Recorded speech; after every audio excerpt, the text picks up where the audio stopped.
Yeah. Live and direct from the new planet Earth, where pandemics are plenty, but the girls are still pretty in fashionable dresses. You know what I'm talking about. Where ignorance is bliss, and you ain't gotta give a about no code. Tell me who unleashed our animal instinct. Why the op standing there tickle pink? Have a drink, no more liquor. Got a poison. One victor, one gangster, one hole in the desert for the snitch. What happened to the cold?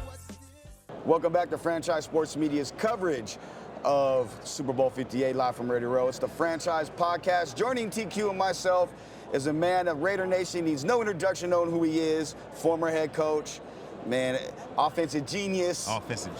Hue Jackson, Coach. Thanks for joining us, brother. Hey, glad to be here. Glad to be here amongst all these Raiders and what they're doing. Antonio Pierce is going to do some great things here. Yeah, you lay it right into it. That's exactly what we want to. How you feel about the hire? Oh, no, I seconded, thirded, whatever you want to do to it. Antonio is the right coach at the right time for the Raiders. He brings passion and energy, and he has a way of demanding greatness, and I think he's going to chase those guys to it.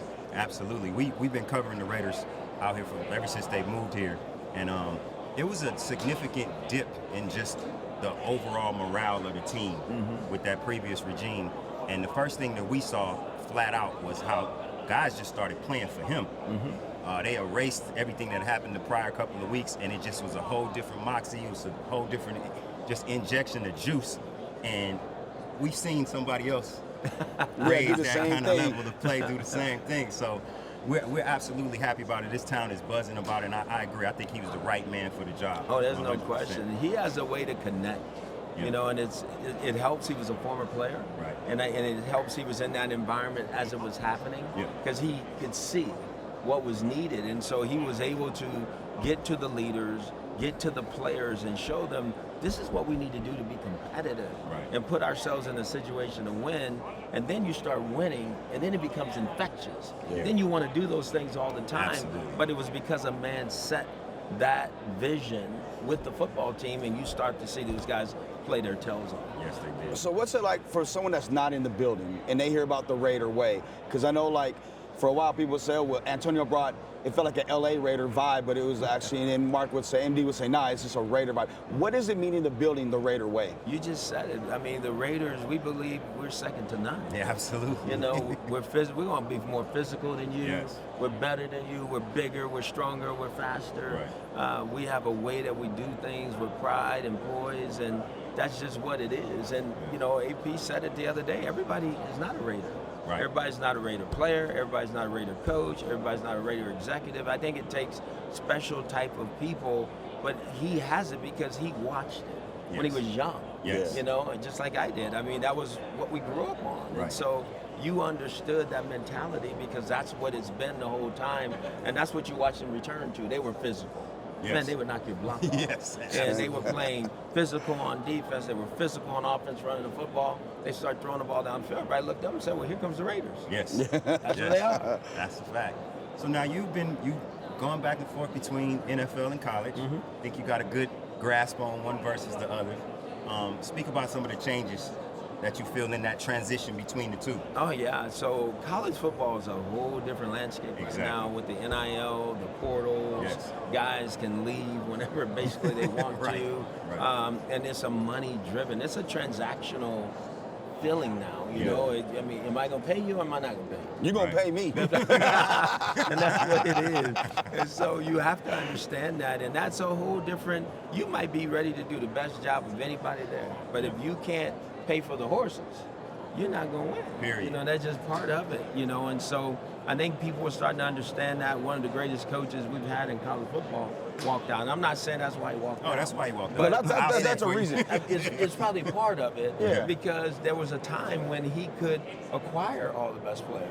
Now some of those players that he's used to acquiring, somebody's paying for them to come to their school. Wait, but let's say he can acquire those players, but before nobody else could pay what they was paying. There you go. I don't even know what to say. Tell the truth, shame the devil. But no, you're seeing a couple college coaches. You seen Chip Kelly now now flirting, trying to get back to the NFL. Green Bay just hired Boston College's head coach as their D coordinator, and he said essentially, look, I got to not only worry about, the transfer portal, bringing guys in, but recruiting my own guys to stay. I got to worry about NIL money, where's the money coming from? Right. Like, coaching football is the last thing on a totem pole. You just said something that's so key, and I don't think people think about it enough. These coaches now are not coaching just their team during the season. Talking about the college coach, you're coaching your player to stay. Yeah. Man, that's deep. You got to spend that time every week with 4 or 5 guys where you should be preparing for a huge game to convince some kid, hey, looky here, because somebody's in his DM saying, I'm going to give you $50K or $100K to come to my school because you're not playing them. You're not lying, Coach. You're not lying. I mean, we've always been against just the old NCAA model, right? Where these guys are making all of this money for all of these schools and getting nothing. But the horses are out now. You can't put it back in the box. No, It's like the toothpaste going out the tube and you're trying to put it back in. It's just not going to happen. It's not going to happen. Yeah, and so they're going to get paid. Can you regulate it to where there's a number? You know what I mean? Right. Can you do that and make it more?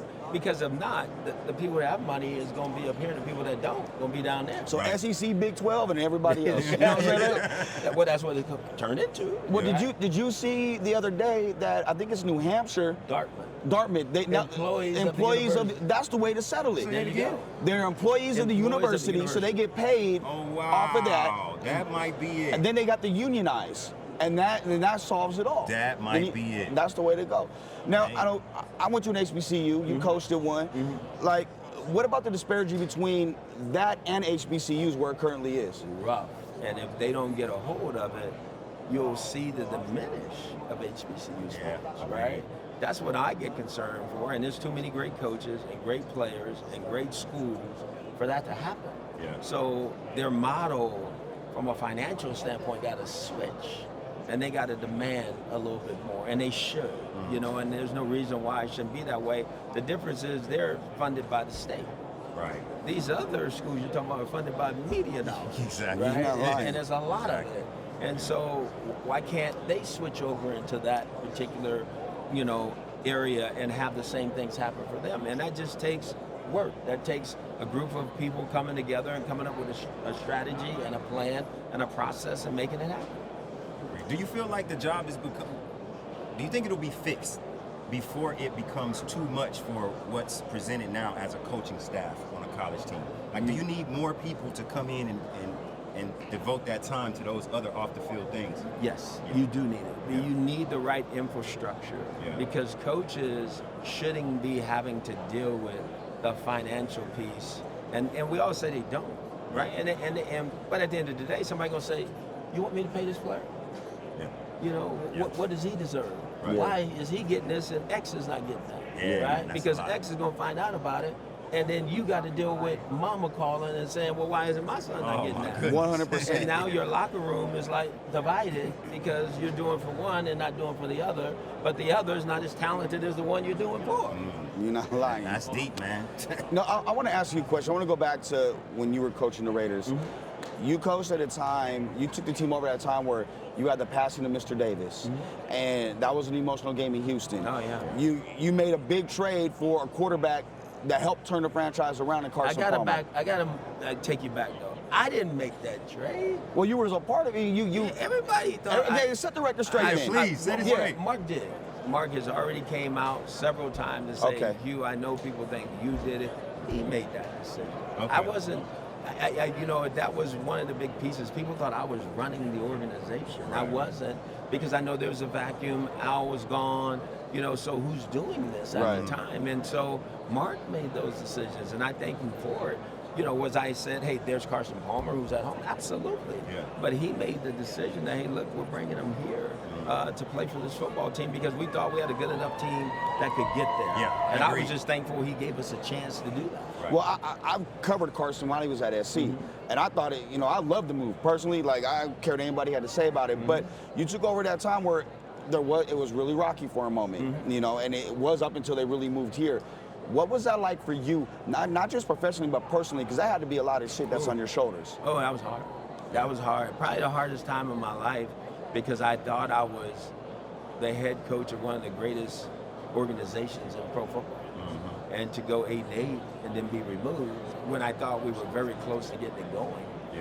That was hard, you know, and then to not be able to, you know, normally a coach gets fired as the head coach. You normally, you know, you go back, become a coordinator again, or you become a quarterback coach, whatever that is. I had to go coach on defense. I went to go work for Marvin Lewis on defense and coach assistant coach in the secondary and assistant coach in special teams and work my way back up. It's heavy, man. And you know what? That hurt the city of Oakland. It did. Because you did so much off the field. No, they loved you up there, man. No, that was to me, that was a time in my life that I thought it was the best time ever. You know, because I was amongst the people. And I think that's who AP is. Right. I think he's amongst the fans and the people. We don't see ourselves different as anybody else, right? You're the head coach of a franchise, and it's special. But at the same time, it's these people who are coming to support the players and the organization that we got to keep connecting with. And I think he's doing a great job of that. Absolutely. Absolutely. Man, it's been a pleasure to have you on, Coach. Like, when I seen you, so I'll pull the curtain back, I seen him, I was like, oh, there go Coach Jackson. And I know you and Squeeze know each other. So I was like, let me go to grab him, and I know you're busy. And I was like, well, it's TQ. And you turned, it was like, oh, that was like, all right, my God, thank man, you. for So real. we appreciate you Thank coming you. on, man. Thank you guys for You're having great. me. T-Bowler, we finally got together, man. For sure. Stay locked into Franchise sir. Sports Media's coverage of the Super Bowl right here from Radio Row. This is the Franchise Podcast. Like, subscribe, follow the YouTube page. We'll be right back with more content right here.